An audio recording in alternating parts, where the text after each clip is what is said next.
আপনি কি কখনো আগুনের ঘূর্ণিঝড় দেখেছেন বা ডাইনিদের কূপের কথা শুনেছেন কিংবা মাটির নিচে একটি শহর যেখানে দিব্যি বছরের পর বছর বাস করে আসছে হাজার হাজার মানুষ, বা এমন কোনো লেক যার পানি প্রাকৃতিকভাবেই গোলাপি রঙের? কি শুনে বিশ্বাস হচ্ছে না তো?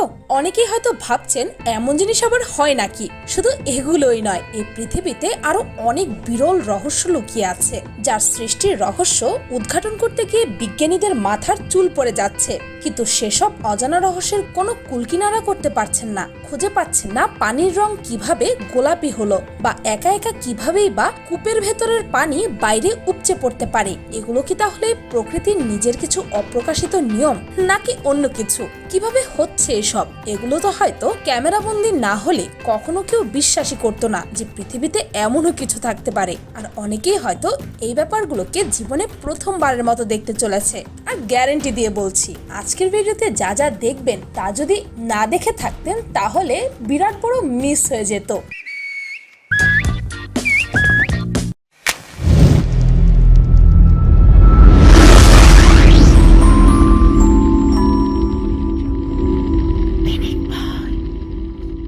নাম্বার 1, আপনি কি কখনো দেখেছেন রাস্তা বা মাঠের কোনো এক পাশে প্রচন্ড বৃষ্টি হচ্ছে আর আরেক পাশে বৃষ্টির কোনো ছিটে ফোঁটাও নেই? অনেকেই হয়তো ভাবছেন এমনটাও কি সম্ভব? যদি কোথাও প্রচুর বৃষ্টি হয় আর সাথে প্রচুর পরিমাণে বাতাস থাকে যার কারণে বৃষ্টি খুব দ্রুত মুভ করবে, আর যদি আপনার ভাগ্য সহায় হয় তাহলে আপনিও দেখতে পারবেন এমন ঘটনা। এই ভিডিওটি দেখুন একবার। এখানে আপনি দেখতে পারবেন এক পাশে বৃষ্টি, আরেক পাশে বৃষ্টির কোনো অস্তিত্বই নেই। তবে অনেকেই হয়তো কোনো না কোনো সময় এমনটি হতে দেখতে পারেন। কিন্তু শিলাবৃষ্টির এমন খেলা কি কখনো দেখেছেন? রাস্তার এক পাশে প্রচুর পরিমাণে শিলাবৃষ্টি হচ্ছে, আরেক পাশে কোনো বৃষ্টির কোনো পানি পর্যন্ত নেই। আর এটি হচ্ছে প্রকৃতির আপন নিয়মে চলার উদাহরণ। নাম্বার 2, লি হংলোর অবিশ্বাস্য স্ট্রেচেবল পেপার ভাস্কর্য। লি হংবো এমন এক চীনা শিল্পী যিনি বিস্ময়করভাবে জটিল কাগজের ভাস্কর্য তৈরি করেন। এই ভাস্কর্যগুলো এমন যে আপনার ধাক্কায় এটি পড়ে যাবে না। আর কয়েকটি বৃহৎ শিল্পকর্ম 7,000 থেকে 8,000 টুকরো কাগজ থেকে তৈরি করেছেন, আর এটি লাগানো হয় আঠালো মধু দিয়ে। এই ভাস্কর্যগুলোকে যদি আপনি টেনে ধরেন তাহলে এটি স্ট্রেচি হতে থাকবে। অবাক হচ্ছেন নিশ্চয়ই, অবাক করার মতো জিনিসই বটে। আবার এটি আপনি আগের মতো রেখে দিলে ভাস্কর্যটি ঠিক আগের মতো হয়ে যাবে। আর এইগুলো দেখে আপনি স্বপ্নেও ভাবতে পারবেন না যে এগুলো কোনোভাবে কাগজ দিয়ে তৈরি হতে পারে। সত্যি অবিশ্বাস্য। Number 3, square wave. এবার এই ভিডিওটিকে দেখুন। এমন স্কোয়ার ওয়েভ আপনারা হয়তো সামনাসামনি কখনোই দেখেননি, কেননা আপনি যদি সাঁতার কাটার সময় এটি দেখতেন তাহলে হয়তো আপনি আজ বেঁচে থাকতেন না। তবে এটি দেখতে অনন্য সুন্দর ও আকর্ষণীয়, যা সচরাচর দেখার ভাগ্য কারো হয় না। কিন্তু এটি একই সাথে একজন সাঁতারুকে বিশাল বিপদে ফেলে দিতে পারে। আর আপনি যদি নিজেকে সমুদ্রের এই অংশে খুঁজে পান তবে এটি আপনাকে মেরে ফেলার ক্ষমতা রাখে। এই প্যাটার্নটি ক্রসসি হিসেবে পরিচিত, যেখানে বিভিন্ন আবহাওয়া থেকে ওয়েভগুলো একে অপরের সাথে ডান কোণে এসে মেলে। সমুদ্রের ওপর থেকে ওয়েভগুলো খুব বেশি দূর থেকে আসে, যার কারণে এই ঢেউগুলি খুব বিপজ্জনক হয়। স্কোয়ার ওয়েভগুলোর দ্বারা সৃষ্ট রিপ জোয়ার এতই শক্তিশালী হয় যে এটি শুধু মানুষকে না, আস্ত বড় একটি জাহাজকে এক নিমেষে ভেঙে উপড়ে ফেলতে পারে। স্কোয়ার বা চারকোনা অর্থাৎ বক্স আকৃতির ঢেউগুলো এত শক্তিশালী রিফ তৈরি করে যার ভেতর থেকে মানুষ তো দূরের কথা, বিশাল জাহাজের বাইরে আসাও ক্ষমতা নেই। বাতাসে 10 ফুটেরও ওপরে পৌঁছতে পারে এই স্কোয়ার ওয়েভগুলো, তাই এগুলো খুবই বিপজ্জনক হয়। Number 4, pink lake Hillier, Australia. Pink লেককে লেক হিলারও বলা হয়। এই লেক ওয়েস্টার্ন অস্ট্রেলিয়ার দক্ষিণ উপকূলে অবস্থিত। এই লেকের পানি গোলাপি রঙের, আর এ কারণেই এই লেক জনপ্রিয় হয়েছে। এটা একটি লবণাক্ত লেক যা 600 মিটার লম্বা, 250 মিটার চওড়া। এই লেকের গোলাপি রং ওই লেকে উপস্থিত বিশেষ ধরনের অ্যালগির কারণে, কিন্তু এটার ভাইব্রেন্ট কালার একেবারে পার্মানেন্ট। আর এটা কোনো রিফ্লেকশন বা ফেনোমেনার কারণে নয়। যদি আপনি এই পানি কোনো কন্টেনারে ঢালেন তখনও তার রং পিঙ্ক কালারই থাকবে। কথিত আছে এই লেককে ম্যাথু ফ্লিডার নামে এক ব্যক্তি বানিয়েছিল, আর এই লেকের পানি নাকি কোনো জাদুর মাধ্যমে গোলাপি করে দিয়েছিল। কিন্তু এ কথার কোনো গ্যারান্টি নেই যে এই পানি জাদুর কারণে পরিবর্তন হয়েছিল। বিজ্ঞান আর আমিও এইসব জাদু মন্ত্রে বিশ্বাসী নই, তবে এটাও সত্য যে বিজ্ঞানীরা আজ অবধি এই রহস্যের জটলা খুলতে পারেনি। Number 5, fire circle Namibia. নামিবিয়ার মরুভূমিতে এরিড গ্রাসল্যান্ড নামে সাউদার্ন আফ্রিকায় 2000 কিলোমিটার লম্বা একটি জায়গা আছে। এই জায়গায় অনেক রহস্য আর ইরেগুলারিটি মজুদ আছে। এখানে বেলবিট চিয়া নামের এক উদ্ভিদ জন্মায়। এই শুষ্ক জায়গায় এই উদ্ভিদের প্রয়োজনীয় পানি কোথা থেকে আসে তা কেউ জানে না। এই জায়গার সবচেয়ে বড় রহস্য হলো এখানকার ফেরি সার্কেল। লাখ লাখ ফেরি সার্কেল পারফেক্ট রাউন্ড সার্কুলার অবস্থায় এখানে অনেক জায়গায় উপস্থিত আছে। এক টুকরো ডায়ামিটার 2 থেকে 15 মিটার। পুরো 2500 কিলোমিটার জুড়ে ফেরি সার্কেলে ভরে আছে, তাও আবার জিওমেট্রিক প্যাটার্নে। দেখতে মনে হয় কোনো মানুষ তৈরি করেছে, কিন্তু বাস্তবে এটা পুরোপুরি প্রাকৃতিক। বিখ্যাত জিওলজিস্ট প্রেমরোদ বলেন যে এই ফেরি সার্কেল এখন একটা বিরাট রহস্য, আর এটা কখন আর কিভাবে তৈরি হয়েছিল তার উত্তর এই মুহূর্তে কারো কাছেই নেই।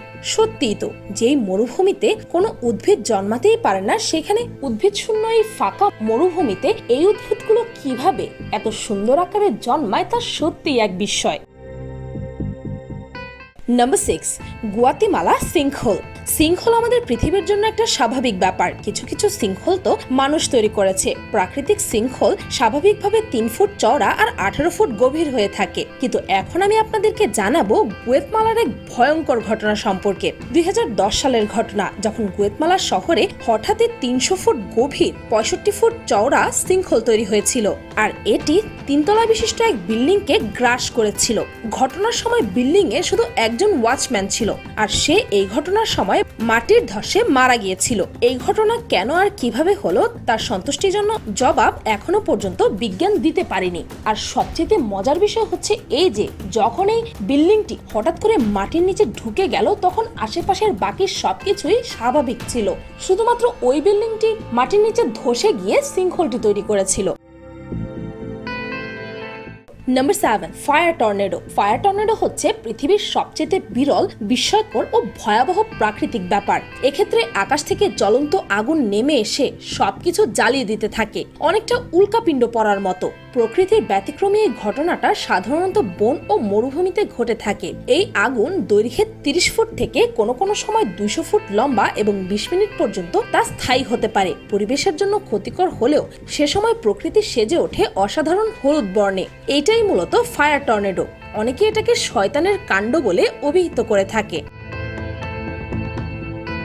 নাম্বার 8, আমরা সবাই আমাদের প্রিয়জনের সাথে কথা বলতে বলতে সময় কাটাতে ভালোবাসি, আর এক এক দেশের মানুষ এক এক ভাষায় নিজের মনের ভাব প্রকাশ করে। যারা কথা বলতে পারে না তাদের বিভিন্ন ট্রেনিং দিয়ে শেখানো হয় কিভাবে তারা অন্যের কাছে নিজের কথাগুলো বলতে পারবে। কিন্তু আপনি কি কখনো এটা শুনেছেন কোনো অঞ্চলের মানুষ শীষ দিয়ে তাদের মনের ভাব প্রকাশ করে, আর এইভাবেই তারা কথা বলে? তুরস্কের কৃষ্ণ সাগরের উপকূলের ওপরে একটি প্রত্যন্ত পর্বতমালার গ্রামে এমন গ্রামবাসী রয়েছেন যারা এখনো শীষ দিয়ে একে অপরের ডাকে কথা বলে। তারা একে অপরে আবার তাদের কথা বুঝতেও পারে।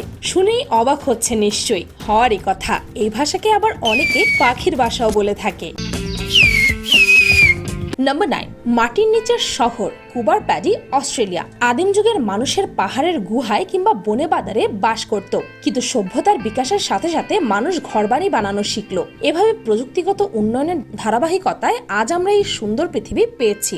এখন আমরা গুহার ভেতর কিংবা মাটির নিচে বসবাসের কথা ভাবতেও পারি না। অথচ খুব বেশি দূরে নয়, অস্ট্রেলিয়াতেই রয়েছে এমন একটি শহর যেখানে গোটা শহরটি গড়ে উঠেছে মাটির নিচে। প্রায় 3500 মানুষের বসবাস এই শহরটিতে। এই মাটির নিচের শহরের নাম হচ্ছে কুবার প্যাডি, যার অবস্থান অস্ট্রেলিয়ার এক মরুভূমিতে। কুবার প্যাডি অস্ট্রেলিয়ার অ্যাডিলেড থেকে 846 কিলোমিটার উত্তর পশ্চিমাঞ্চলের মরুভূমিতে অবস্থিত ছোট্ট একটি শহর। পৃথিবীর বিভিন্ন প্রান্তে এখন পর্যন্ত অনেক লুকানো শহরের সন্ধান পাওয়া গেছে, কিন্তু এই শহরটি হচ্ছে পৃথিবীর একমাত্র মাটির নিচের শহর যা এখনো মানুষের বসবাসের উপযোগী রয়েছে। অনেক মানুষ বসবাস করছে এখানে। বসত বাড়ি, হোটেল থেকে শুরু করে বিনোদন কেন্দ্র সবই আছে এখানে।